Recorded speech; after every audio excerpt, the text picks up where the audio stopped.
Hi everyone, my name is Anisha. I am the head of investments and growth initiatives at Drivezy. So I've been here for about a couple of years now. Prior to this, I was a strategy consultant at R3D Little, and I've also worked at KPMG in mergers and acquisitions and transaction advisory. I am a graduate from ESCP Europe Business School, and yeah, it's a pleasure to be here at Jobs for Her and talk to everyone. The topic that we will be talking about today is networking and how it is a lesser known power tool to success. Personally, I'm not sure about lesser known, but it's definitely a power tool to success. It's The way I look at networking is more like building a personal brand, which means it's like building personal assets. Any person that you are able to personally connect to adds to your personal brand and your personal valuation, and that's how I look at this. So, and specifically for people who have taken some break in their career, and they are coming back to corporate life after a small break or a long break, it can be even more helpful just to get comfortable in the environment that you're coming back to, how things have changed, where assess yourself, where you stand. It gives you a way to not just find the right opportunities for you, but also to constantly assess and improve yourself, which I find is a soft benefit, way more important than the hard benefits of being able to look for a job or being able to look for an opportunity. So yeah, so that's basically how I think about it. I see that there are some questions that are being asked already, so I'm just going to go over them one by one. There's one from Divya who asks, how can restarters leverage our network to get back to work? So how you can leverage your network and get back to work is more like networking is more like a cooking, I would say, in the sense that it's not an exact science. But what happens is, if you're interested in a particular field, or if you're interested in a particular segment, a particular environment, the more people you connect with, first of all, the more you learn about the opportunities that are available around. So before you get back to work, you have to understand what's around, what's available, and what would be a right fit for you. So you'll often have like people who are asked in interviews, oh, what makes you a good fit for this position? People don't know what to answer to that because they're just being opportunistic, right? And it's fine to be opportunistic, but if you start talking to more and more people, you will truly understand at some point where your strength lies, where you can flourish. So that's one. So first is, testing the waters and understanding what's out there. The second thing is that reverse effect. Also, it's not just you getting to know people, people will get to know you as well. So it's possible that someone will identify and personally refer you because they personally understand what your strengths are, right? So if someone is particularly good at negotiation, it's entirely possible that if I'm looking for, someone who can, if I'm looking to build a team in alliances for Drivezy, I would like to look for someone who's good at negotiation. This is the kind of skill that's very difficult to judge in an interview. So if I already get a recommendation, and if I personally know someone who's good at negotiation, that's someone I would like to interview. So yeah, it's a little bit of putting yourself out there in the market, understanding what's out there, and letting people understand you as well. Then there is another question that asks, apart from networking, what are the other tools for success? See, as I said, networking is more of a is a softer tool to success, I would say. And apart from that, I think skill building, genuine skill building, networking and genuine skill building would be the other tool to success in whichever field that you want to work in. So doing these two smartly and in parallel would be very helpful. So there's another question that talks about having to relocate for personal reasons, and and finding a career, giving up a thriving career and finding a career in a completely new place in a new country. Now, I'm really glad that this question is here, because this is something I had to personally deal with, right? I've lived in Europe, I've lived in the US, and I myself was very new to Bangalore until last year. I didn't know anyone here personally. And I think it's absolutely really important to network and find your comfort zone in the field that you're entering. The way I would go about it is initially just leverage what you have. So if you are in X enterprise in India, find people who are doing similar things in the new city. Ask them for coffee. Ask anyone for coffee. Chances are they'll say yes. Ask anyone, make a list of 5 companies that you would like to work for, and just, or like message someone in a really senior position in that company and just ask them out for coffee. So yeah, I think coffee networking works brilliantly well. You can meet them once, it'll be really useful, and maybe you'll stay in touch, maybe you won't, but that person will always remember you because you met them once for coffee. So yeah, I think if you're moving to a new city, go on LinkedIn, message the people that you would like to reach out to.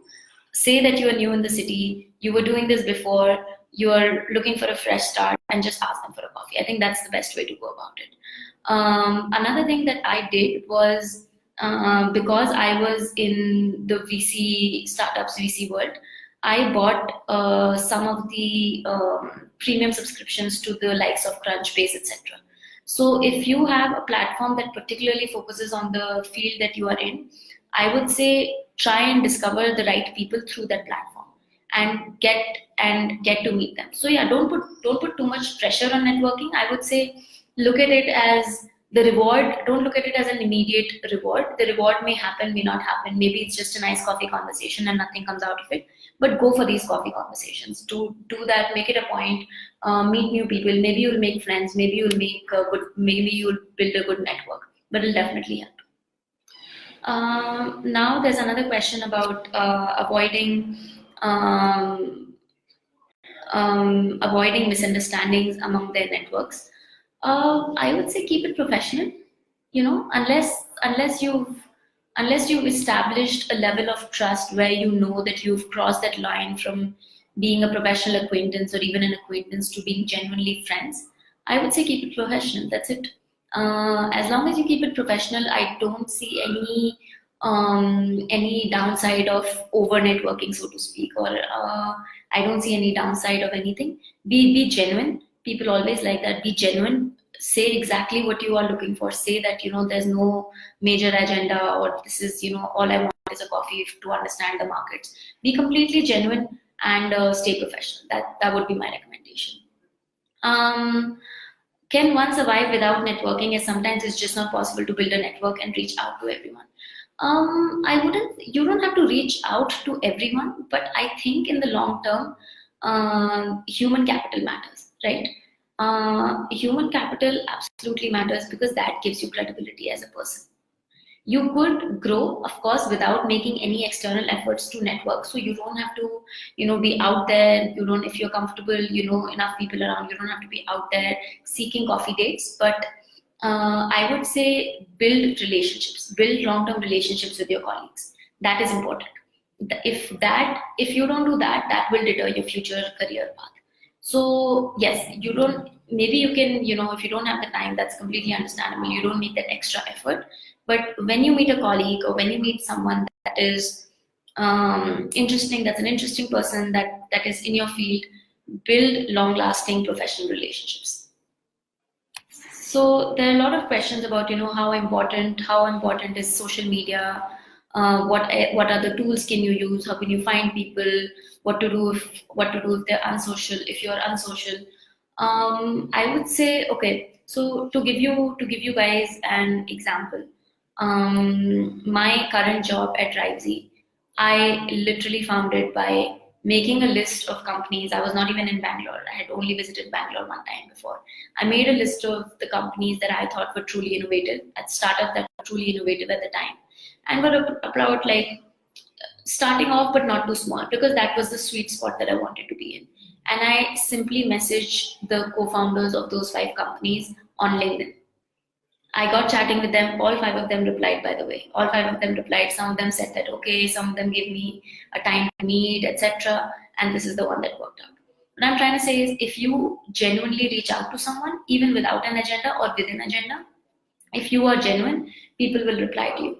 So, it wasn't even, you don't have to be social, you don't have to go out there and meet people, but yes, try to stay connected. It will always pay off. In the short term, in the long term, it will always pay off. So social media is important, definitely. Personal real life connections are important. I think for each one, it depends on what you are comfortable with. It also depends from sector to sector. I personally went to a business school, so in the very serious corporate world, LinkedIn is very important, right? Because most people are on LinkedIn. I have some really close family and friends who are in spaces, who are in more creative spaces, like advertising, or who are into law. Or in these cases, LinkedIn becomes a little less important, but personal connections, recommendations become more important. So I think it's important to identify how people behave in the field of work that you are in, and leverage that to your advantage. Definitely leverage that to your advantage. There are some other questions that are around, also exactly how to go about it. What about networking events, etc. See, as I said, time is limited, right? So time and everything requires time and effort, and there is a constraint to it. So if you are reaching out to people for coffees, or if you are attending networking events, meeting people, do it smartly. Now, how to prioritize where you should be where you should be spending your efforts, I would say, is that it is very dependent on the field that you are in. So, as I mentioned, in the more banking, finance, startup style careers, I would say LinkedIn is quite popular. It works well. It works quite well. In If you are in startups, if you're in a smaller in a startup hub, networking events are important, because these startups work on the basis of trust. In a small company where everything is not very well organized, trust is necessary for you to make an impact. So there, I think networking events are important. Then there are many other fields. It entirely depends. For example, there is creative fields where it's more of a grapevine network. There you have to invest in personal relationships and grapevine networks. So yeah, I think it's important to identify that how people around you are networking, and focus your efforts on that. So yes, do it smartly, make it worth your time, but spend some time on it. Then there are some questions about improving networking skills and networking tips. I I mean, it's a soft skill. So first thing is that you have to put low pressure on it. It's not like it's a soft skill, right? It's The two things that you have to do is stay interesting. Read read in your spare time, stay interesting, because at the end, if you can't hold a conversation with another interesting person, they will lose interest in you. So reading up beforehand, and I personally call it cocktail conversations. Right? There's always One must always have a stock of cocktail conversations in their pocket. That's how I think about it. So stay interesting, stay genuine, and make that little extra effort. Show that you're interested in listening, and just pretty much it just works as it would work in any other situation in life, professional or non-professional. Okay, so I'm seeing some questions about how to go about it for beginners, or how to go about it after taking a long break. I think showing your enthusiasm is important, right? Everyone looks for positive energy around, and another truth is that for any position, for any kind of hiring, soft skills will always matter as much as technical skills, right? Of course, if it's a very technical position, it may change a little bit the balance, but no one wants, everyone wants to hire people that they find generally attractive as well. And what happens in the case of, if you are, if it's a referral, if you're networking well, is that the soft skills are already verified.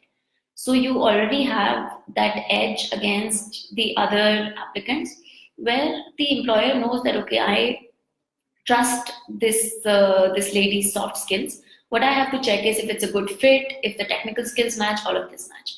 So you probably cannot crack a job only through networking, but it will give you that edge. It will give you that edge, and it will make you a more knowledgeable person in general. It will help you identify yourself better. It will help you identify your personal um, place in that environment better, where you can add more value. So I would say, yeah, focus on that. There's another aspect that we didn't touch upon yet, which is leveraging your existing alumni base for networking. Now, this is extremely important because, and this can extend to anywhere where you can sort of play on the nostalgia of people a little bit. So I personally, if I had the opportunity, I would definitely try and find an alumnus of my university or my high school in the place that I'm trying to reach out to. So this is another thing to keep in mind. It's not, again, as I said, it's not an exact science, and it's not, there's no guarantee that you will get a response from someone who's an alumnus of your university or your previous educational institution. But it always adds like a warmth to the conversation, because you don't immediately start with, what are you here for? What do you need? You can start off at a different, more comfortable plane of conversation. So I think if for beginners or for people who are, coming back to their careers after a long break, your successful alumni from your previous educational institutions or your previous companies that you worked at, any place you were associated with, that would be a good starting point. Just to establish trust and to establish a nice starting point. Okay, so I'll just take up the last question, which was regarding people who are going on a longer career break or wanting to take a break from their career, and how they can stay in touch. I think I wouldn't say it's necessary to stay in touch on a regular basis with your colleagues, and it's more about just maintaining your online profiles. So one thing I would definitely do is, stay updated. Keep the gray cells functioning. Stay updated. If you find any nice ideas, anything nice that makes you, that stands out to you, post it on Twitter, post it on LinkedIn, so that people see you around. And yeah, and I would say, just, you don't have to worry about staying constantly in touch with them, but catch up once in a while, and keep your online profiles and online presence updated, because at the end we live in the age of technology, and online presence matters, right? So keep the online presence updated. Keep the personal keep yourself updated on the trends. And yeah, I think there's absolutely no problem in taking a break from the career. Everyone needs that once in a while. And you probably, get experiences that you wouldn't get if you're traveling or if you're starting a family. It helps you evolve as a person. But yeah, I think keep let people know what you're up to, if people are interested at the end. And we are social creatures, so that does matter. I'll take up the last question on misunderstandings and crossing the line when it comes to networking. See, there is, as I said, communication is usually the best tool. So if there are misunderstandings, if there is, something that's gone out of control, I would say, just If you think it's worth your time, I would say try and be honest and have a conversation about it. Also, keep an open mind about the fact that these things happen, right? And if you feel like it's not worth your time, ignore what you can't control. I think we've all been in situations. I've personally been in situations where there is some amount of miscommunications, misunderstandings, unpleasant vibes within the organization and around. And sometimes I think, depending on the situation, you just have to learn to ignore. That's it. So yeah, invest your, if you can salvage it, salvage it. If it's not worth salvaging, then I would say move on. Be true to your work. Be true to yourself. Be true to the people you care about, and be true to people who work for you. Be true to people you work for. And beyond that, there are just some things that won't be in your control at some point. Often, if women on career break with social media authentically updated, try to reach out for time over coffee to build networks on new territories, the usual reactions are never getting a reply back and a dilemma of self-credibility.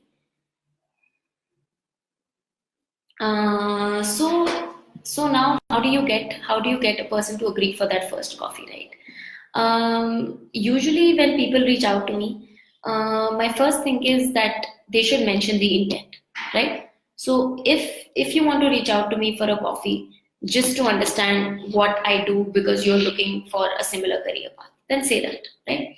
If you're looking for a job, then say that clearly. So I think mentioning the intent is important. Setting up your own credibility is important. Why, who are you, and how did you find that person? So set up your own credibility, set the intent of the meeting, and recommend that, while I would love to meet you for a coffee, if we can start with a call, that's also okay. Because people are busy sometimes, and if they don't have time to, they don't know if it's going to be worth their time, right? So try and get a phone call first. Get them to call you first, so that you can have that foot in the door, and then get a coffee meeting. If you find that they don't want to meet you for coffee, right? They don't have the time, they're not interested, they're not replying back. Also, what you can do is that, okay, this is what I'm looking for, and if you are not the right person for it, could you recommend who can help me out in this situation? So if you do these things, chances are 4 out of 5 people will reply. Some people just don't reply, and that's okay as well. So yeah, but I would, in my experience, most people do reply. If you find that you're reaching out to multiple people and most of them are not replying, maybe start lower. Maybe you're reaching out to very senior people. So if I try and reach out to 10 CEOs of major companies, of course they're not going to reply. So maybe start with people who are a little bit lower in the organizational structure and try there. If that also doesn't work out, maybe try and find a personal connect. So try and filter on LinkedIn by second connections, or try and ask in your personal network who knows who's in a similar field. So yeah, usually I think it's about tweaking it a little bit, who you are reaching out to and what you are saying. My last tip would be that try humor. Sometimes just say, oh, I loved your Twitter handle, so I decided to reach out to you. So people usually respond to light humor.